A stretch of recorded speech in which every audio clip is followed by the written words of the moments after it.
ಈ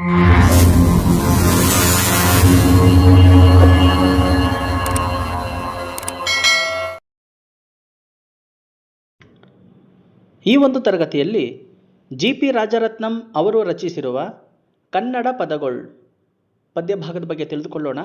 ಅದಕ್ಕೆ ಮೊದಲು ಕವಿ ಪರಿಚಯವನ್ನು ನೋಡೋಣ. ಜಿ.ಪಿ. ರಾಜರತ್ನಂ ನವೋದಯ ಕಾವ್ಯ ಪ್ರಕಾರದ ಪ್ರಮುಖ ಕವಿ, ಪ್ರಖ್ಯಾತ ಶಿಶು ಸಾಹಿತಿ, ಕಾದಂಬರಿಕಾರ, ನಾಟಕಕಾರ, ಪ್ರಾಧ್ಯಾಪಕರಾದಂತಹ ಜಿ.ಪಿ. ರಾಜರತ್ನಂ ಅವರ ಮೊದಲ ಹೆಸರು ಜಿ.ಪಿ. ರಾಜಯ್ಯಂಗಾರ್. ಇವರು ಡಿಸೆಂಬರ್ 5, 1909 ಜನಿಸಿದರು. ಇವರ ಜನ್ಮಸ್ಥಳ ರಾಮನಗರ. ಇವರು ಮೂಲತಃ ಚಾಮರಾಜನಗರ ಜಿಲ್ಲೆಯ ಗುಂಡ್ಲುಪೇಟೆಯವರು. ಇವರ ತಂದೆ ಜಿ.ಪಿ. ಗೋಪಾಲಕೃಷ್ಣ ಅಯ್ಯಂಗಾರ್. ಜಿ.ಪಿ. ರಾಜರತ್ನಂ ಅವರ ಕಾವ್ಯನಾಮ ಭ್ರಮರ. ಜಿ.ಪಿ. ರಾಜರತ್ನಂ ಅವರ ಪತ್ನಿಯರು ಲಲಿತಮ್ಮ ಮತ್ತು ಸೀತಮ್ಮ. ಜಿ.ಪಿ. ರಾಜರತ್ನಂ ಅವರ ಕೃತಿಗಳು ಜಪಾನಿನ ಹಿಮಗಿರಿ, ನಮ್ಮ ಒಡೆಯರ ಕಥೆಗಳು, ಹನಿಗಳು, ಶಾಂತಿ, ನಾಗನ ಪದಗಳು, ರತ್ನನ ಪದಗಳು, ತುತ್ತೂರಿ, ಕಡಲೆಪುರಿ, ಗುಲಗಂಜಿ, ಕಲ್ಲು ಸಕ್ಕರೆ, ಬುದ್ಧನ ಜಾತಕಗಳು, ಭಗವಾನ್ ಮಹಾವೀರ, ಕಂದನ ಕಾವ್ಯ ಮುಂತಾದವು. ಪ್ರಶಸ್ತಿಗಳು ಇವರಿಗೆ ರಾಜ್ಯ ಸಾಹಿತ್ಯ ಅಕಾಡೆಮಿ ಪ್ರಶಸ್ತಿ, ರಾಜ್ಯೋತ್ಸವ ಪ್ರಶಸ್ತಿ, ಮೈಸೂರು ವಿಶ್ವವಿದ್ಯಾಲಯದ ಗೌರವ ಡಾಕ್ಟರೇಟ್ ಪದವಿ ಮುಂತಾದಂತಹ ಪ್ರಶಸ್ತಿ ಪುರಸ್ಕಾರಗಳು ಲಭಿಸಿವೆ. ಇವರು ಮಾರ್ಚ್ 13, 1979 ನಿಧನರಾದರು. ಪದ್ಯದ ಆಶಯ: ರತ್ನನಿಗೆ ಕನ್ನಡವೆಂದರೆ ಎಲ್ಲಿಲ್ಲದ ಪ್ರೇಮ.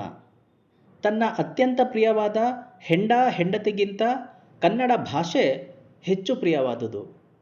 ಅದರ ವಿರುದ್ಧ ಮಾತನಾಡುವವನು ದೇವರೇ ಆದರೂ ಶಿಕ್ಷಿಸದೆ ಸುಮ್ಮನೆ ಬಿಡುವುದಿಲ್ಲ ಎನ್ನುವ ಉತ್ಕಟವಾದ ಕನ್ನಡ ಭಾಷಾಭಿಮಾನದ ಆಶಯ ಈ ಕವಿತೆಯಲ್ಲಿದೆ.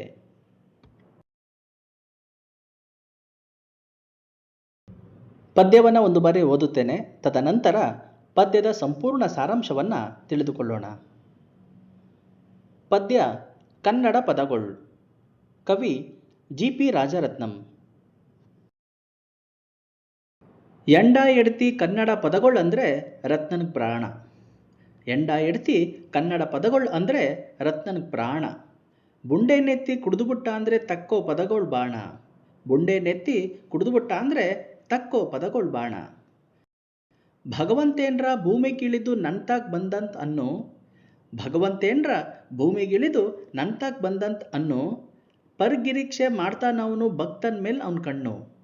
ಪರ್ಗಿರೀಕ್ಷೆ ಮಾಡ್ತಾನವನು ಭಕ್ತನ ಮೇಲೆ ಅವನ ಕಣ್ಣು.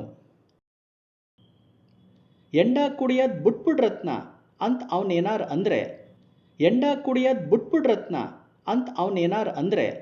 ಮೂರು ಚೂರಾಗಿ ಮುರಿಸ್ಕೊಂತೀನಿ ದೇವ್ರ ಮಾತ್ಕ ಅಡ್ಡ ಬಂದರೆ. ಮೂರು ಚೂರಾಗಿ ಮುರಿಸ್ಕೊಂತೀನಿ ದೇವ್ರ ಮಾತ್ಕ ಅಡ್ಡ ಬಂದರೆ.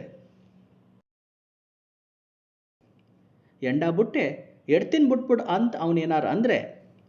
ಎಂಡ ಬುಟ್ಟೆ ಎಡ್ತಿನ್ ಬುಟ್ಬುಡ್ ಅಂತ ಅವನೇನಾರು ಅಂದರೆ.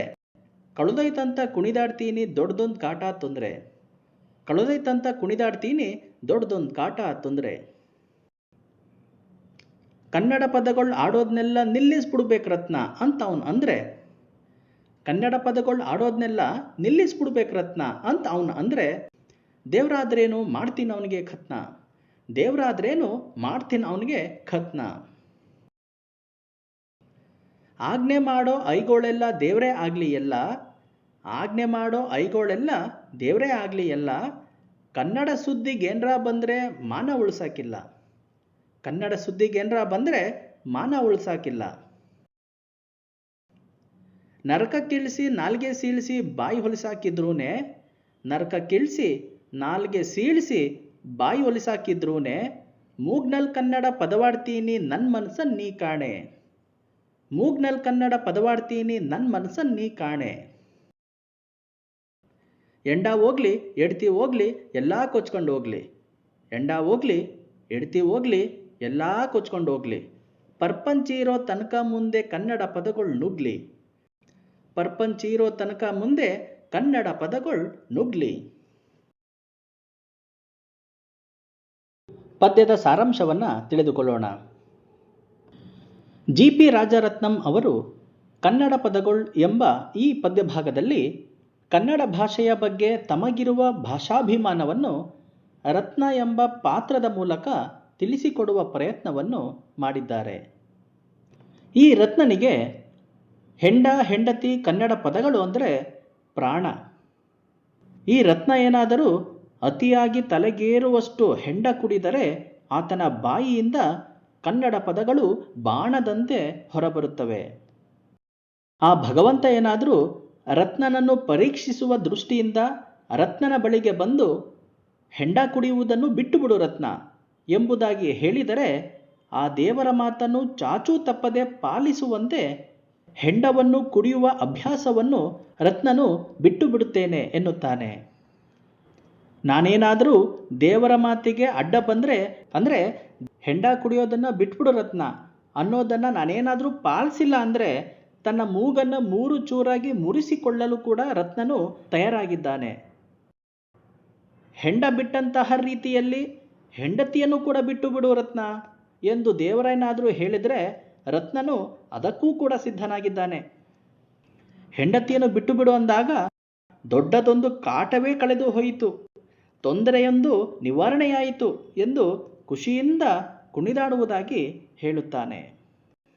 ದೇವರೇನಾದರೂ ಮುಂದುವರೆದು ಕನ್ನಡ ಪದಗಳನ್ನು ಆಡೋದನ್ನೆಲ್ಲ ನಿಲ್ಲಿಸಿ ಬಿಡಬೇಕು ರತ್ನ ಎಂದು ಆ ದೇವರೇನಾದರೂ ಹೇಳಿದ್ರೆ ರತ್ನ ಆತ ದೇವರೇ ಆದರೆ ಏನಾಯಿತು, ಆತನಿಗೆ ಕೂಡ ಖತ್ನ ಮಾಡುತ್ತೇನೆ ಅಂದರೆ ತೊಂದರೆಯನ್ನು ಉಂಟು ಮಾಡುತ್ತೇನೆ ಎಂಬ ಮಾತುಗಳನ್ನು ರತ್ನ ಆಡುತ್ತಾನೆ.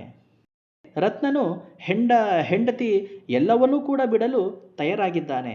ಆದರೆ ಕನ್ನಡ ಪದಗಳನ್ನು ಕನ್ನಡ ಭಾಷೆಯನ್ನು ಮಾತ್ರ ಬಿಡಲು ಸಿದ್ಧನಿಲ್ಲ. ದೇವರ ಪರೀಕ್ಷೆಯ ಮಿತಿ ಹೆಂಡತಿಗಷ್ಟೇ ಸೀಮಿತವಾಗಿರಬೇಕು ಅಂತಾನೆ ರತ್ನ. ಈ ಮೂಲಕ ಕನ್ನಡ ಭಾಷೆಯ ಬಗ್ಗೆ ತನಗಿರುವ ಉಗ್ರವಾದ ಭಾಷಾಭಿಮಾನವನ್ನು ರತ್ನನು ಹೊರಹಾಕಿರುವುದನ್ನು ಈ ಸಂದರ್ಭದಲ್ಲಿ ಗುರುತಿಸಬಹುದಾಗಿದೆ. ಆಜ್ಞೆ ಮಾಡುವಂತಹವರು ಆದೇಶ ಮಾಡುವಂತಹವರು ದೇವರೇ ಆದರೂ ಅದರ ಬಗ್ಗೆ ರತ್ನನು ತಲೆ ಕೆಡಿಸಿಕೊಳ್ಳುವುದಿಲ್ಲ. ಆದರೆ ಇಂತಹ ಆಜ್ಞೆ ಮಾಡುವವರು ಆದೇಶ ಮಾಡುವವರು ಕನ್ನಡದ ಸುದ್ದಿಗೇನಾದರೂ ಬಂದು ಕನ್ನಡವನ್ನು ಕಡೆಗಣಿಸುವ ಕೆಲಸವನ್ನು ಮಾಡಿದರೆ ರತ್ನನು ಅದನ್ನು ಸಹಿಸುವ ಮಾತೇ ಇಲ್ಲ. ಹಾಗಾಗಿ ಇಂತಹ ಜನರ ಮಾನವನ್ನು ಉಳಿಸುವುದಿಲ್ಲ ಎಂಬುದಾಗಿ ಕನ್ನಡ ಭಾಷಾಭಿಮಾನದ ಮಾತುಗಳನ್ನು ರತ್ನ ಆಡುತ್ತಾನೆ. ರತ್ನನಿಗೆ ಕನ್ನಡದ ಭಾಷೆಯ ಬಗ್ಗೆ ಎಷ್ಟು ಉಗ್ರವಾದ ಅಭಿಮಾನವಿದೆ ಅಂದರೆ ರತ್ನನನ್ನು ನರಕಕ್ಕೆ ಇಳಿಸಿ ಆತನ ನಾಲಿಗೆಯನ್ನು ಸೀಳಿಸಿ ಆತನ ಬಾಯನ್ನು ಹೊಲಿಸಿ ಹಾಕಿದರೂ ಕೂಡ ಆತ ಕನ್ನಡ ಪದವನ್ನು ಆಡದಂತೆ ತಡೆದರೂ ಕೂಡ ತನ್ನ ಮೂಗಿನಲ್ಲಾದರೂ ಕನ್ನಡ ಪದಗಳನ್ನು ಆಡ್ತೀನಿ ಅಂತ ಹೇಳ್ತಾನೆ. ಮೂಗಿನಲ್ಲಾದರೂ ಸರಿಯೇ ಕನ್ನಡ ಪದಗಳನ್ನು ಆಡಲು ರತ್ನನು ಸಿದ್ಧನಿದ್ದಾನೆ. ಇಂತಹ ಅಚಲವಾದ ಕನ್ನಡ ಭಾಷಾಭಿಮಾನದ ಮನಸ್ಸನ್ನು ಹೊಂದಿರುವುದನ್ನು ರತ್ನ ತಿಳಿಸುತ್ತಾನೆ. ಕೊನೆಯದಾಗಿ ರತ್ನ ಹೇಳ್ತಾನೆ, ಹೆಂಡ ಹೋಗ್ಲಿ ಹೆಂಡತಿ ಹೋಗ್ಲಿ ಎಲ್ಲವೂ ಕೊಚ್ಚಿಕೊಂಡು ಹೋಗಲಿ, ಅಂದರೆ ಅವೆಲ್ಲವೂ ನಾಶವಾಗಿ ಹೋಗಲಿ ಅಥವಾ ಇಲ್ಲವಾಗಲಿ, ಅದರ ಬಗ್ಗೆ ರತ್ನ ತಲೆಕೆಡಿಸಿಕೊಳ್ಳುವುದಿಲ್ಲ. ಆದರೆ ಪ್ರಪಂಚ ಇರುವ ತನಕ ಕನ್ನಡ ಭಾಷೆ ಅಸ್ತಿತ್ವದಲ್ಲಿ ಇರಬೇಕೆಂಬುದಷ್ಟೇ ರತ್ನನ ತೀವ್ರವಾದ ಆಗ್ರಹವಾಗಿದೆ. ಹಾಗಾಗಿ ಪ್ರಪಂಚ ಇರೋ ತನಕ ಮುಂದೆ ಕನ್ನಡ ಪದಗಳು ನುಗ್ಲಿ ಎನ್ನುತ್ತಾನೆ ರತ್ನ. ಇಲ್ಲಿ ರತ್ನ ಎಂಬುದು ಕಾಲ್ಪನಿಕವಾದ ಪಾತ್ರವಾಗಿದ್ದು ರತ್ನನ ಪಾತ್ರವು ವ್ಯಕ್ತಪಡಿಸುವ ಭಾಷಾಭಿಮಾನವೆಲ್ಲವೂ ಕವಿ ಜಿ.ಪಿ. ರಾಜರತ್ನಂ ಅವರ ವಿಚಾರಗಳೇ ಆಗಿವೆ. ಅವರೊಳಗಿರುವ ಭಾಷಾಭಿಮಾನವೇ ಆಗಿದೆ. ಒಟ್ಟಾರೆಯಾಗಿ ರತ್ನನಿಗೆ ಕನ್ನಡವೆಂದರೆ ಎಲ್ಲಿಲ್ಲದ ಪ್ರೇಮ. ತನ್ನ ಅತ್ಯಂತ ಪ್ರಿಯವಾದ ಹೆಂಡತಿಗಿಂತ ಕನ್ನಡ ಭಾಷೆ ಹೆಚ್ಚು ಪ್ರಿಯವಾದುದು. ಅದರ ವಿರುದ್ಧ ಮಾತನಾಡುವವನು ದೇವರೇ ಆದರೂ ಶಿಕ್ಷಿಸದೆ ಸುಮ್ಮನೆ ಬಿಡುವುದಿಲ್ಲ ಎನ್ನುವ ಉತ್ಕಟವಾದ ಕನ್ನಡ ಭಾಷಾಭಿಮಾನದ ಆಶಯ ಈ ಕವಿತೆಯಲ್ಲಿದೆ. ಕನ್ನಡ ವಿಡಿಯೋ ತರಗತಿಗಳಿಗಾಗಿ ನಮ್ಮ ಅಭಿನವ ಅಕಾಡೆಮಿ ಯೂಟ್ಯೂಬ್ ಚಾನೆಲ್ಗೆ ಸಬ್ಸ್ಕ್ರೈಬ್ ಮಾಡಿ ಪ್ರೋತ್ಸಾಹಿಸಿ ಎಂದು ಕೋರುತ್ತಾ ವಿಡಿಯೋ ನೋಡಿದ್ದಕ್ಕಾಗಿ ಧನ್ಯವಾದಗಳು.